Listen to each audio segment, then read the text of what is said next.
அக்கா வாங்கக்கா.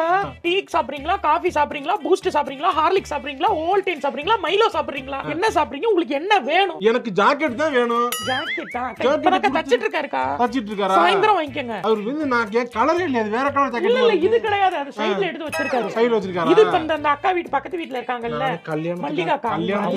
மல்லிகா அக்காவுக்கு அவ போன அவங்களுக்கு வருஷம் கொடுத்தா. ஃபங்க்ஷன் இன்னைக்கு சாயந்தரம் ஃபங்க்ஷன். ஆமா ஆமா ஆமா, அவ போன வருஷம் கொடுத்தா. இப்பதான் லைட்டா ஆரஞ்சு எடுத்து ரெடி அக்கா பண்ணிருக்காங்க. எல்லாம் பேட் மவுத்திங் பண்ணாதீங்க. இல்ல நான் சொல்றேன். தச்சு தர்றேன்னா தச்சு தருவேன். சரி எப்ப வரட்டும்? சாயந்தரம் கன் மாதிரி உங்களுக்கு தர்றேன். சார் சாயந்தரம் வருவோம். அக்கா, சாயந்தரம் உங்களுக்கு கன் மாதிரி வாங்கிக்கங்க. அண்ணியாக்கா, என்னக்கா அக்கா என்ன வந்திருக்கீங்க? என்ன வந்திருக்கீங்களா? நீங்க தான் சாயங்காலம் வந்து தேவைக்கணும்னா சாயந்தரம் கன்னு மாதிரி வாங்கிக்கங்கன்னு ஆமா. சொன்னேன்ல, கன்னு. தீபாவளிக்கு சுட்டு விளையாடுங்க, உங்களுக்கு Dress நாளைக்கு தரேன். நாளைக்கா? என்ன டெய்லி இப்படி வந்து அடக்கடிச்சிட்டு இருக்கேன்? பண்றேங்க தீபாவளிக்கா. தீபாவளி நிறைய வேலை சேர்ந்துருச்சுக்கா, துணியா சேர்ந்துருச்சு. எதை தைக்கிறது எதை விடுறதுனே தெரியல, அவ்வளவு கிளாத்.